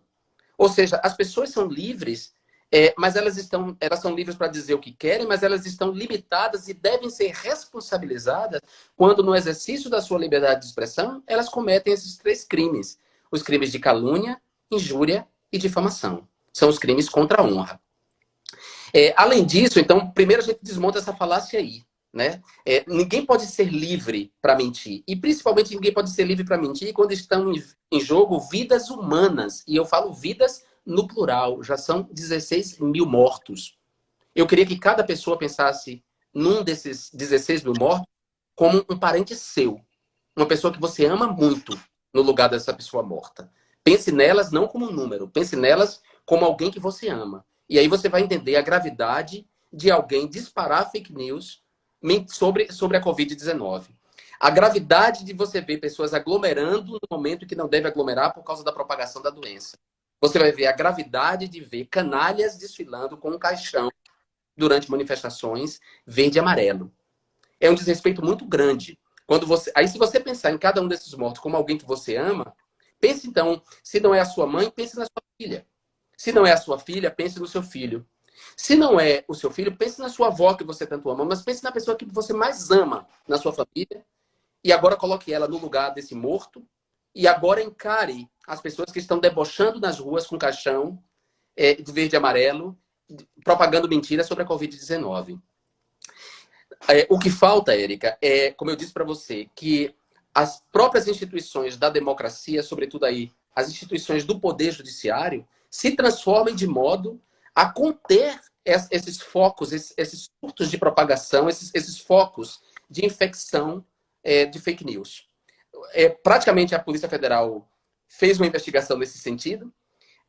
Essa investigação que a Polícia Federal fez é um dos motivos da saída de Sérgio Moro, que era cúmplice desse governo até ontem, né? E o próprio Sérgio Moro passou a ser alvo desses focos de propagação de fake news. Então, o primeiro ponto que eu quero desmontar é esse. Eu acho que Bolsonaro já cometeu crimes suficientes para ser impedido, não há dúvida para ninguém. Mas também a gente tem que levar em conta que Bolsonaro tem um governo de milícias. E hoje, Bolsonaro saiu no Palácio Alvorada para receber manifestantes vestidos em trajes militares e camisas negras. Camisas negras. É uma referência direta ao fascismo italiano. Sim. É uma referência direta às milícias do fascismo italiano que mataram muita gente. O que está acontecendo no Brasil é grave. O Bolsonaro tem do lado dele uma parte das milícias, do braço armado. Então, para nos defender do braço armado, a gente precisa do braço que a gente armou para proteger a população. E qual foi a instituição que a gente armou, que a gente paga o salário para nos proteger de tiranos e de milícias? As Forças Armadas. Mas as Forças Armadas no Brasil, embora ganhem muito bem e a gente pague muito bem a elas do nosso salário com a nossa contribuição, as Forças Armadas que nós armamos para nos proteger, ao longo da história do Brasil, muitas vezes não nos protegeu. Ao contrário, as Forças Armadas deram um golpe em 64, ficaram no poder até 85 e durante esses 24 anos matou muita gente, torturou outras tantas pessoas, censurou a imprensa, calou os artistas, exilou muita gente. Ou seja, a Força Armada que a gente paga, que a gente armou para nos proteger, se transformaram ao longo da história em inimigas do povo. A gente precisa saber qual vai ser a postura dela agora. No momento em que Bolsonaro ameaça com milícias armadas contra qualquer possibilidade de tirá-lo do governo e de impedir seu programa de governo genocida, no momento em que ele ameaça com as milícias armadas, qual deve ser a postura das Forças Armadas? Impedir a atuação dessas milícias e não compactuar com um governo genocida. As Forças Armadas não podem endossar um discurso mistificador e mentiroso de que a cloroquina é um medicamento que pode ser usado no tratamento da Covid, porque vários estudos em diferentes partes do mundo provaram que isso não é verdade. E a cloroquina, inclusive, acelera a morte de pacientes. Então, a gente precisa saber que rumo vai tomar as Forças Armadas para poder responder essa pergunta que me foi feita aí, se impeachment ou eleições em 2022. E acho que, sobretudo, o campo progressista e as esquerdas precisam ter consciência das suas limitações nesse momento. Né? A esquerda está limitada, a esquerda está, Érica, ainda sob o efeito do choque. Ela está ferida e ela está atordoada. Então, ela tem que considerar esse momento dela, esse momento em que ela está ferida e atordoada, e entender suas limitações para, inclusive, saber como vai atuar doravante. Eu acho que, por exemplo, a retirada dos fascistas do governo é uma responsabilidade dos partidos de direita. É uma responsabilidade do PMDB, é uma responsabilidade do PSDB, é uma responsabilidade do Podemos, do PS, aquele partido lá do Roberto Freire, qual é o... Cidadania. Eu esqueci agora. Qual? Cidadania. Do O PPS Cidadania. é da cidadania, né? É de responsabilidade do Partido Novo, é de responsabilidade da imprensa comercial. Foram essas pessoas que empoderaram o Bolsonaro. Foram elas que mentiram junto com o Bolsonaro. Foram elas que financiaram essa campanha. Nós estávamos desde sempre dizendo não. Ele não. Nós estávamos desde sempre alertando as pessoas para esse mal. Eu antes de todo mundo, você antes de todo mundo. Em 2015, eu e Márcia Tiburi escrevemos, quer dizer, ela escreveu um livro, eu escrevi um prefácio do livro dela, falando sobre as forças fascistas que estavam se levantando no Brasil. Em 2015, antes do golpe de 2016, para nós era muito claro, nesse dia 17, Dia Internacional do Combate à LGBTfobia, eu digo que para nós era muito claro as forças que estavam se levantando ali. Então, se foram esses grupos que empoderaram o Bolsonaro, é de responsabilidade deles agora tirar. Como tem um ditado na Bahia, que um amigo meu, o Celso Gaioso, me lembrou, um ditado muito bom: quem comprou seu carvão molhado, que assopre. Quem comprou seu carvão molhado, que assopre. Foram eles que botaram o Bolsonaro lá. Então, eles agora têm a responsabilidade de tirar. E nós temos que, nesse período, apoiá-los, claro. Porque qualquer coisa é melhor do que o fascismo. Qualquer coisa é melhor do que o fascismo. Então, nós vamos apoiá-los na retirada do fascismo. Mas isso não significa que a gente vai esquecer que foram eles que botaram o fascismo, que empoderaram o fascismo. É o que eu posso responder. Em nome de um programa, né? Porque um programa de rentista, de um capitalismo improdutivo sendo hegemônico, enfim. Mas aí, Jean, a Jamile fala que você aqueceu o coração dela. Jean, você aqueceu o meu coração. E aí, o Luiz disse que é muita gratidão, muita gratidão. Outros dizem que estão recebendo uma verdadeira aula. Então, muitas manifestações de carinho. Eu queria que, sobre, de certa forma, uma defesa da democracia, que eu acho que tem que ser feita, mas eu acho que a gente tem que ter um programa concreto, porque, em grande medida, o Bolsonaro veio desenvolvendo todas essas... sendo o que que nunca deixou de ser, sempre foi assim, não é? Na porta do gabinete dele tinha assim: não sou osso, não sou cachorro para procurar osso, no que diz respeito à luta dos familiares, dos desaparecidos nesse Brasil. Sempre foi assim, mas foi o que se impôs como a necessidade desta direita que você disse que tem óleo de peroba, essa direita mais com mais disfarces, com mais, enfim, que foi o que se impôs para colocar esse programa em curso. E durante muito tempo, tudo que ele fazia, parece que o parlamento e que esses partidos, essa direita, tinha blindado todas as crises que ele construiu, porque estava implementando o programa. Aprovaram, ainda no governo Temer, a reforma trabalhista, depois aprovaram a reforma da Previdência. Estavam trabalhando na perspectiva da retirada de direitos, das reformas administrativas e também da venda do país, foram favoráveis à entrega do pré-sal e foi um dos grandes motivos do próprio golpe, né? Que é o domínio sobre o pré-sal. Não só o domínio sobre o pré-sal, mas os movimentos no sentido de construir o BRICS ou de fazer o mercado sul-sul, dar uma autoridade ao Brasil de construir outros polos de relação que não fosse a subalternidade aos Estados Unidos, que Bolsonaro resgata. Então, nesse sentido, nós temos um movimento que foi... O Bolsonaro foi blindado, a pauta econômica foi blindada de tudo isso que acontecia. Só que nós estamos numa crise que se agudiza, que é sanitária, que é social, que é econômica e tal, enfim. E que, em verdade, ele busca romper o isolamento numa perspectiva, eu acho que você tem razão, que é dolosa. É dolosa. Ele sabe que isso vai provocar mortes. Tem um recente estudo que aponta que se não há isolamento, 35 vezes mais chance das pessoas serem infectadas. E se serem infectadas de uma vez, você não tem estrutura no sistema de saúde em lugar nenhum do mundo. Você tem estrutura para ter esse nível de atendimento. Então, é doloso isso. É uma seleção natural, como você disse. Porque ele nunca pensou na população pobre.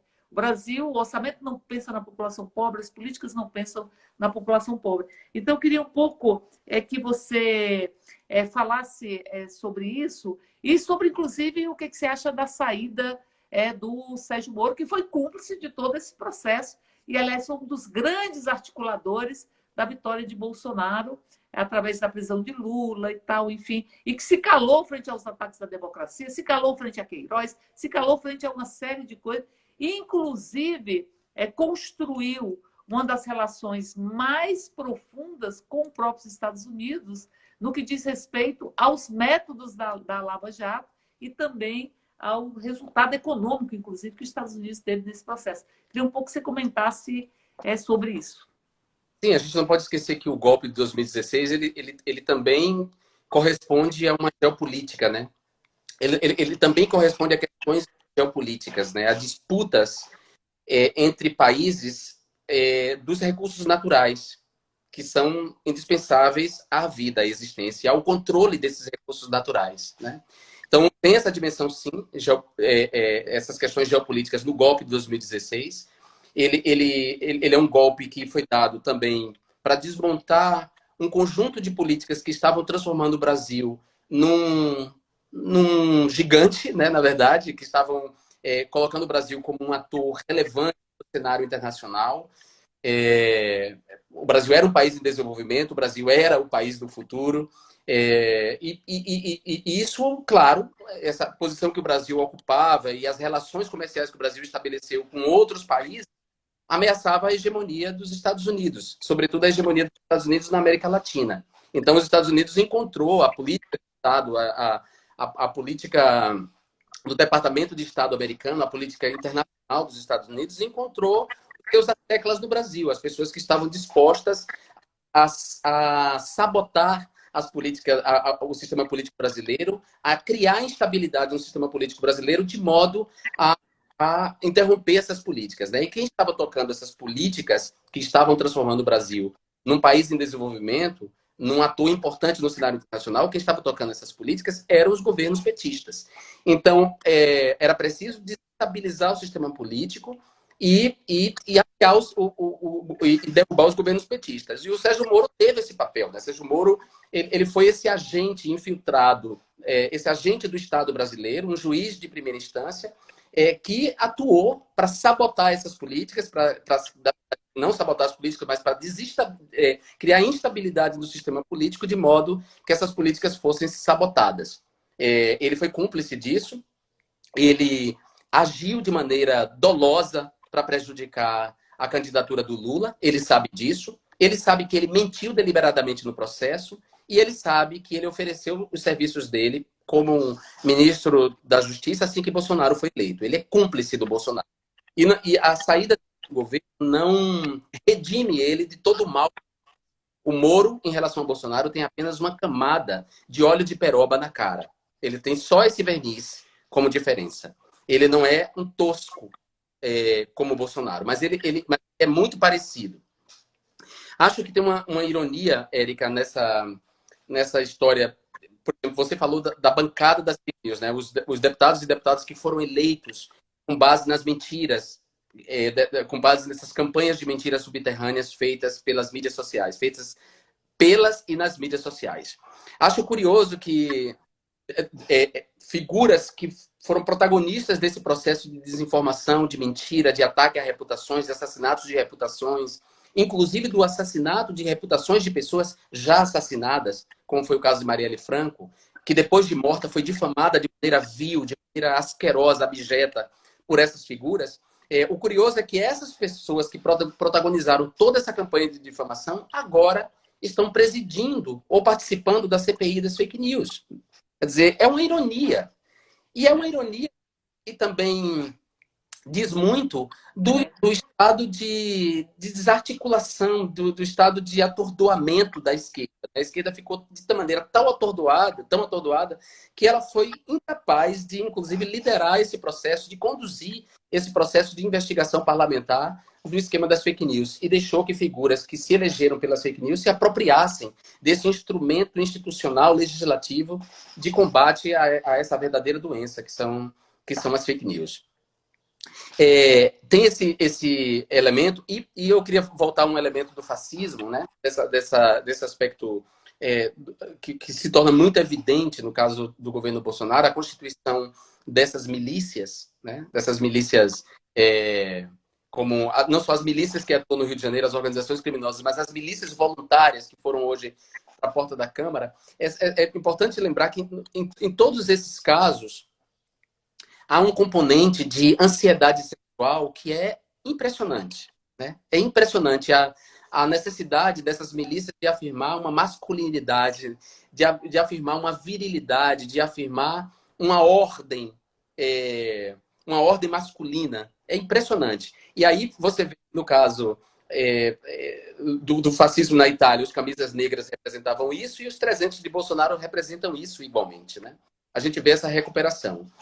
Eu estava vendo a entrevista do Paulo Marinho, esse empresário que esteve na campanha do Bolsonaro, que cedeu a casa dele para reuniões da campanha do Bolsonaro, que estava até ontem com o Bolsonaro. O Paulo Marinho, na entrevista dele, ele diz um trecho que não é um dado curioso. Ele diz que ele se impressionava com o fato de que Bolsonaro não pedia obrigado nunca a ninguém, que as empregadas iam servir alguma coisa para ele, e ele não dizia obrigado a ninguém, a nenhum servidor ele dizia obrigado. E o segundo ponto é que ele disse que Bolsonaro insistia nas piadas homofóbicas. Ele usou essa expressão, né? Bolsonaro usava sempre piadas homofóbicas. Tudo era, toda a brincadeira, toda a graça que ele fazia tinha a ver com a humilhação das lésbicas. E que Bolsonaro adorava conversar com a segurança, com os batedores, com as pessoas que faziam a segurança dele. Esse trecho é um trecho muito significativo. E ele diz muito da personalidade fascista. Ele diz muito da personalidade dessas figuras autoritárias. Primeiro, essa permanente ansiedade sexual que se expressa na homofobia. E a homofobia teve um papel central na eleição de Bolsonaro. Você sabe disso. Bolsonaro foi eleito graças principalmente a duas principais fake news. A mamadeira de piroca e o kit gay. Yes. Duas fake news. Então, essa ansiedade se traduz nessa homofobia. Depois, numa misoginia. O Paulo Marinho disse que na equipe dele não havia mulheres. Nenhuma mulher. Que a única mulher na campanha de Bolsonaro era Joyce Helsman, que estava em São Paulo. Era uma campanha feita por homens. Homens que odeiam mulheres. Misóginos. Então, era uma campanha feita por homens, homofóbica, claramente homofóbica, porque o Paulo Marinho diz isso, e um cara com limitações cognitivas, que só encontrava interlocutor entre os seguranças, entre as pessoas que impunham as armas. E aí você vê uma profunda insegurança dele em relação à sua própria virilidade e sexualidade. E por que não? A gente vê claramente aí um desejo homossexual reprimido, inconfesso, nessa disposição de só conversar com essas figuras armadas. Tudo isso, dito assim, não traz a ideia do quanto isso é perigoso. Isso é muito, muito perigoso. Isso é muito perigoso. Milícias são perigosas, porque são organizações armadas. são organizações que operam na lógica da fabricação de inimigos e da eliminação de inimigos. Então, as milícias atuam não como um agente político capaz de dialogar, de discutir, de colocar sua opinião e debater. As milícias não dialogam, as milícias impunham armas.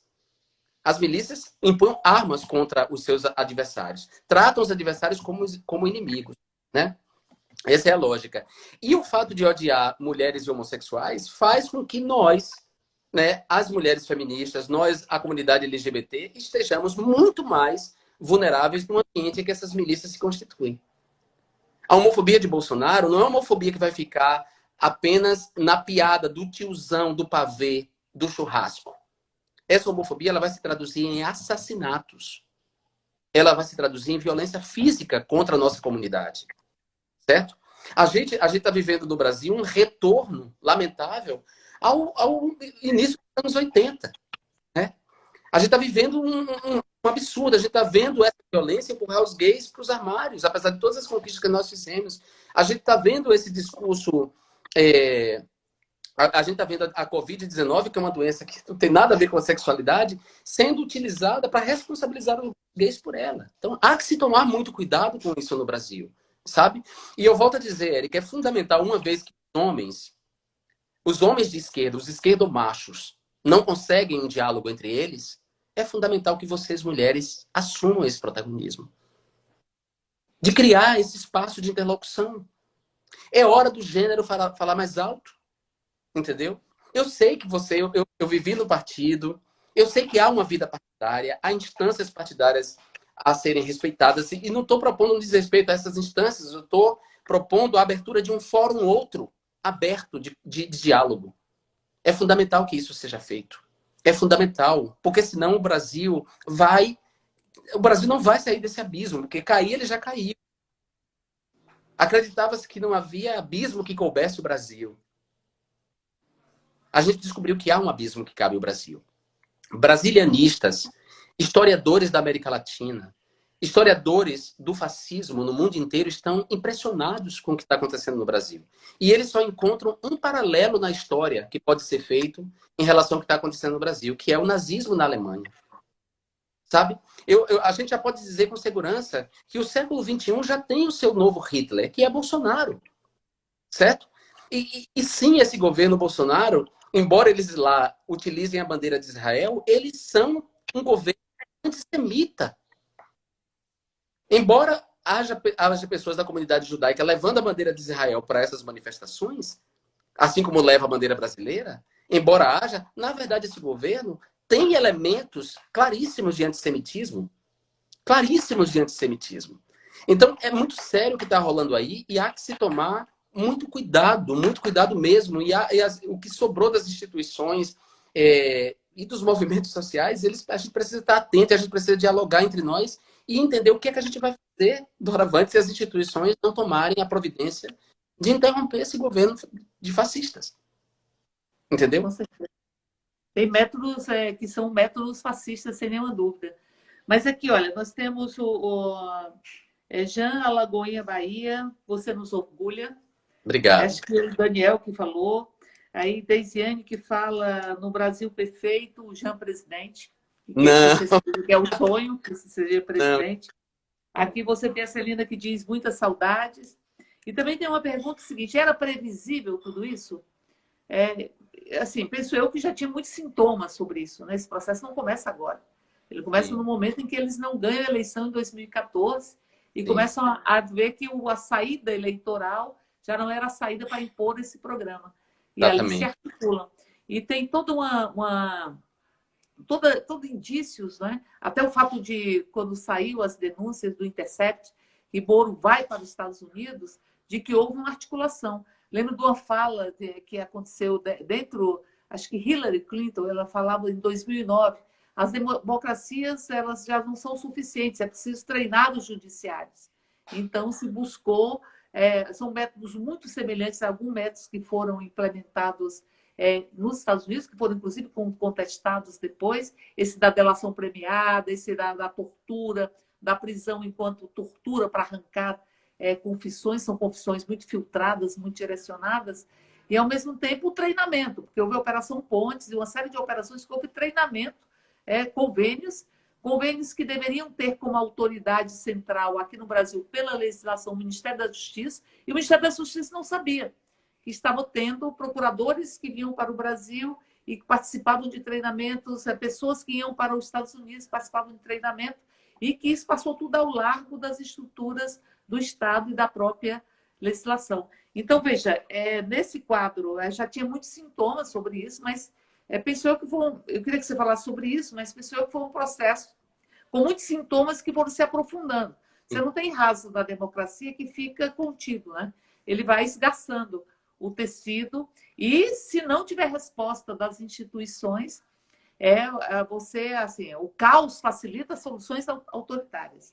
Então, você vive um momento de caos, de tensão permanente, de enfrentamento, porque é um enfrentamento todos os dias. Bolsonaro enfrenta a ciência, todos os dias enfrenta essa do cloroquina, que parece assim, que Freud talvez explique no processo de fixação, que é como você busca criar um mecanismo para você não ter o desprazer que está à sua frente, e dirige todas as suas atenções, os seus desejos para um ponto, para justificar a sua própria insignificância e não percebê-la e, ao mesmo tempo, não lidar com o sofrimento. Então, fale um pouco sobre isso. E também, a Benedita da Silva, mandando um abraço para Érica Focai e Jean Willis, e parabenizando pela aula live sobre esse importante resgate 2013 a 2020 que o Jean Willis está fazendo.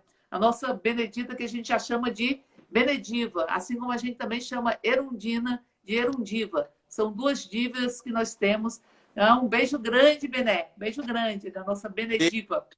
Beijo. Olha, você sabe que uma das coisas que mais me emocionou quando eu entrei na Câmara em 2011, eu fui no final de 2010, entrei em 2011, era um painel que havia da Assembleia Nacional Constituinte, com foto dos vários parlamentares constituintes, e estava lá o Lula, que foi deputado constituinte, e a Benedita da Silva, uma foto dela jovem, com um vestido de bolas, com tranças no cabelo. E a imagem daquela mulher negra no meio daqueles homens brancos, aquela mulher com origem na favela, né, favelada, aquela mulher que representava a mobilidade de um país inteiro que foi submetido a uma violência, a exclusão, ali foi tão incrível para mim. Eu me vi refletido nela e eu entendi como seria para mim ser um homem gay doravante naquele mesmo espaço, né? A Bené é uma pessoa que eu respeito muito, eu gosto muito dela. Nós temos, claro, divergências, ela sabe disso.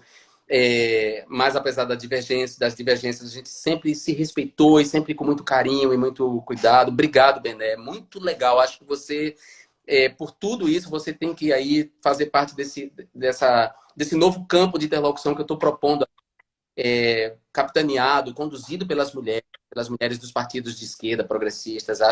Eu me coloco, inclusive, à disposição para fazer parte também, mesmo não estando no Brasil. Érica, sem sombra de dúvidas, o golpe, como eu já disse, teve essa dimensão geopolítica, essa intervenção da política do Departamento de Estado americano no Brasil, ou seja, de criar uma instabilidade política através do judiciário. E aí houve, sim, esses agentes treinados dos Estados Unidos e outros agentes americanos que foram treinar pessoas do judiciário e do Ministério Público para atuar como um fator de instabilidade política. E o objetivo último dessa instabilidade política era garantir a hegemonia dos Estados Unidos da América Latina. Era impedir o processo do Brasil, a emergência do Brasil no cenário internacional como um ator importante na geopolítica que se estabelecia na geopolítica do mundo. Então, houve isso sem sombra de dúvida. Sérgio Moro é esse personagem. Sérgio Moro é uma construção mediática.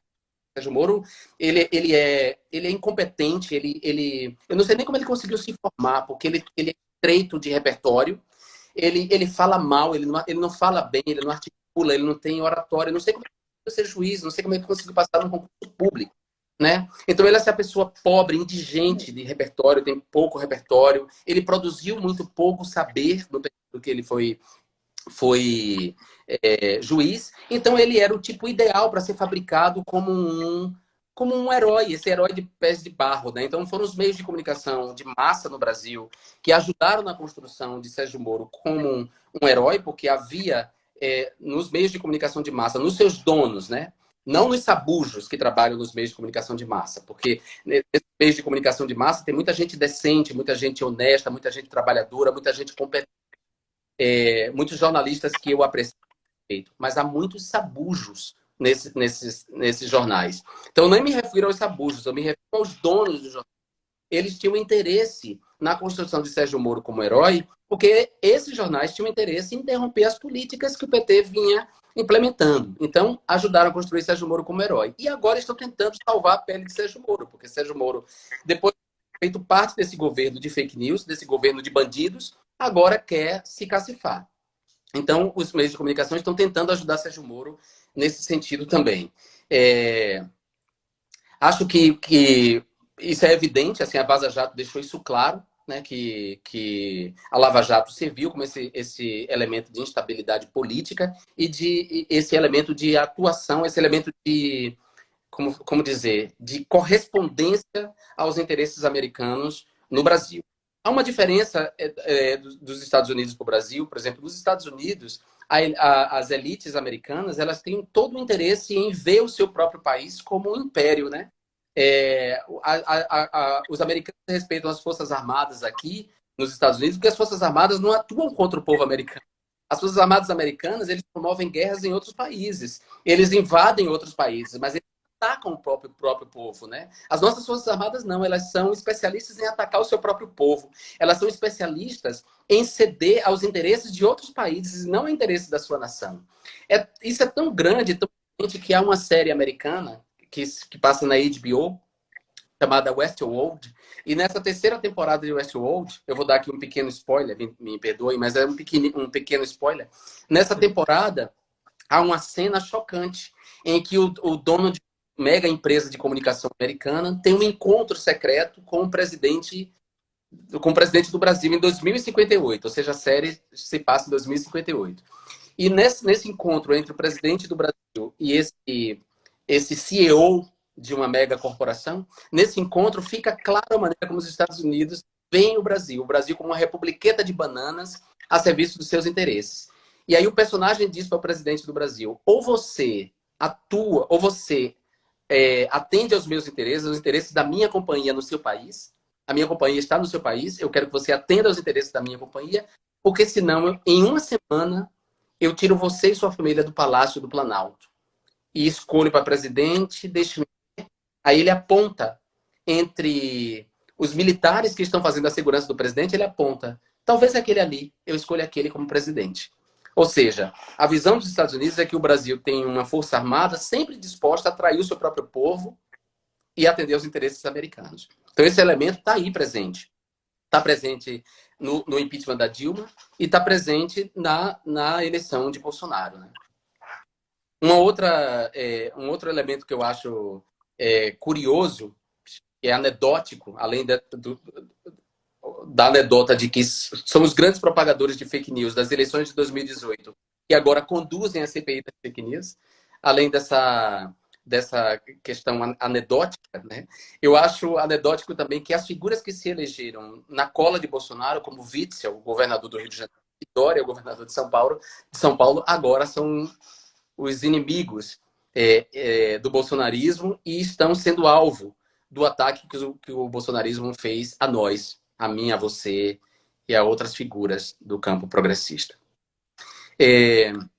Já aqui, indo para os nossas considerações finais, eu queria só lembrar que hoje também é um dia de orgulho, né? É um dia não só que a gente deve combater a LGBTfobia e lembrar que essa luta é uma luta histórica de muitos de nós, de muitas e muitos de nós que vieram antes, de pessoas que deram suas vidas, literalmente, para que conquistássemos direitos. Além de um dia de combater a homofobia, é um dia de sentir orgulho, né? De sentir orgulho de ser quem a gente é. E eu tenho muito, muito, muito orgulho. Muito, muito. Não seria diferente, sabe? Eu sei que parte do ódio contra mim vem do orgulho, vem do fato de eu sentir orgulho de quem eu sou, né? Eu sei que boa parte do ódio, e sei que as fake news também se amparam nesse ódio. Muita fake news foi propagada amparada no ódio que as pessoas sentem de ver um gay empoderado, de ver uma lésbica empoderada, de ver uma pessoa trans empoderada. Então, hoje é um dia de muito orgulho. Eu tenho muito orgulho, Érica, de ter travado parte dessa luta ao seu lado. Eu tenho um carinho enorme por você, você sabe disso. Um carinho enorme. Aliás, eu tenho um carinho enorme pelas mulheres do parlamento. Não por todas elas, porque algumas delas são machistas como homens machistas. As mulheres da direita, a gente sabe disso. Mas eu tenho um carinho enorme, um respeito enorme pelas mulheres do campo progressista que marcharam comigo nos 8 anos em que eu estive deputado federal. Muito orgulho de você, minha amiga. Muitas saudades. Como eu disse, saudades de lhe abraçar e sentir o seu cheiro cada vez que a gente se abraça. Saudades da Rosário, saudades da Perpétua, saudades de todos, saudades das meninas do PSOL, da Talíria, da Áurea, da Fernanda Melchiona, que hoje é líder do PSOL, da Sâmia Bonfim, saudades dos meus colegas. Eu tenho saudades das relações, não tenho saudade do parlamento, não. Do parlamento não tenho nenhuma saudade. Acho que eu estou no lugar certo, assim, de alguém que reflete, que usa a comunicação, que está na trincheira, uma outra função hoje, mas na trincheira. Com certeza. Deixa eu te dizer, assim, alguém perguntou, primeiro assim, para a gente fechar, dá para virar o jogo e você ainda sofre ameaças? Sim, ainda sofro ameaças, ainda sou vítima de fake news. A gente basta lembrar aí que há 2 semanas, quando o escândalo de Sérgio Moro explodiu, quando Sérgio Moro deixou o governo acusando o Bolsonaro de tentar interferir na Polícia Federal para impedir as investigações e mostram as conexões da família dele com o crime organizado, quando isso aconteceu, eles recuperaram uma fake news que já havia circulado, mas eles recuperaram essa fake news, que é uma fake news que diz que eu tive algum tipo de envolvimento com o atentado que eu tinha sofrido em 2018. Né? Então, cada vez que essas fake news voltam a circular, as ameaças voltam a circular. As ameaças voltam. As pessoas... eles usam a fake news contra mim. Eu sou utilizado nessas fake news, Érica, por aquilo que eu disse que não pode ser menosprezado, que é a homofobia do governo Bolsonaro. Né? Bolsonaro usa a homofobia como um grande fator de amálgama. A homofobia é o grande consenso, a homofobia é a grande unanimidade que dá coesão ao bolsonarismo. Então fica mais fácil odiar Sérgio Moro se na fake news contra Sérgio Moro estiver envolvido um homem gay como eu, que tem orgulho de ser gay, né? Então, a homofobia ela vem como um elemento indireto da fake news. O objetivo é atingir o Sérgio Moro. Mas para atingir o Sérgio Moro é preciso usar um elemento de homofobia para amalgamar o ódio bolsonarista contra Sérgio Moro. E esse elemento de homofobia é utilizado com a fake news contra mim. Então, por isso eles não me esquecem.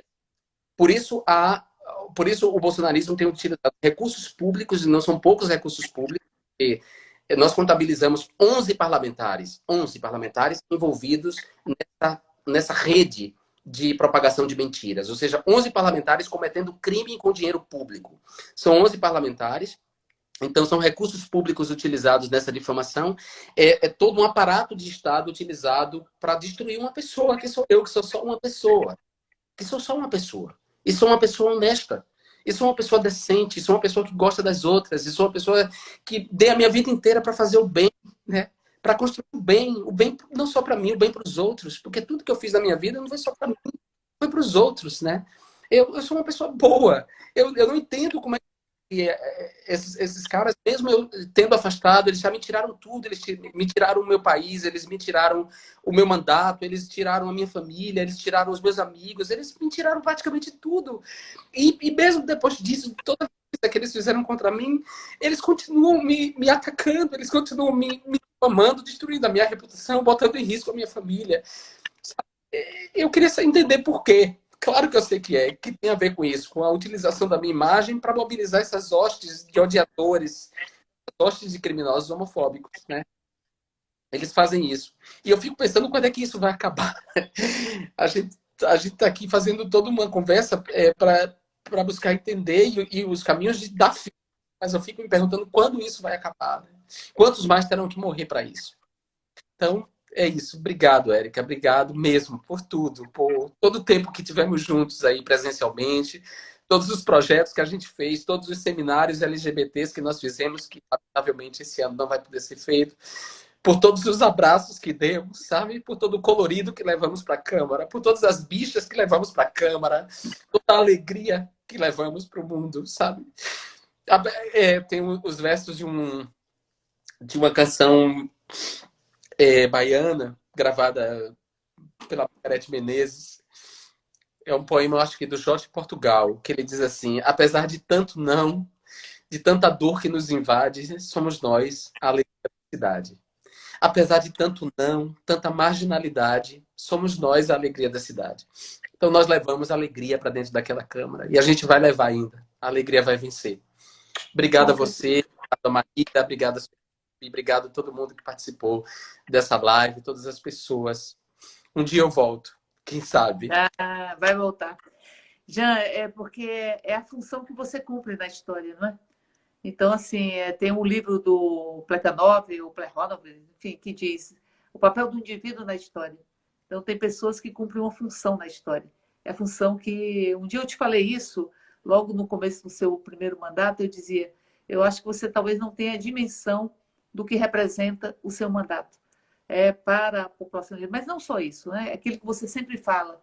Você sai do nível de uma vergonha que foi imposta por um orgulho de ser como é.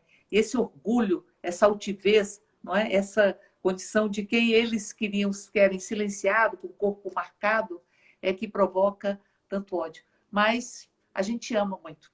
Jean, seu lindo, nós amamos você. Um beijo grande. Vamos fazer um seminário sobre fake news.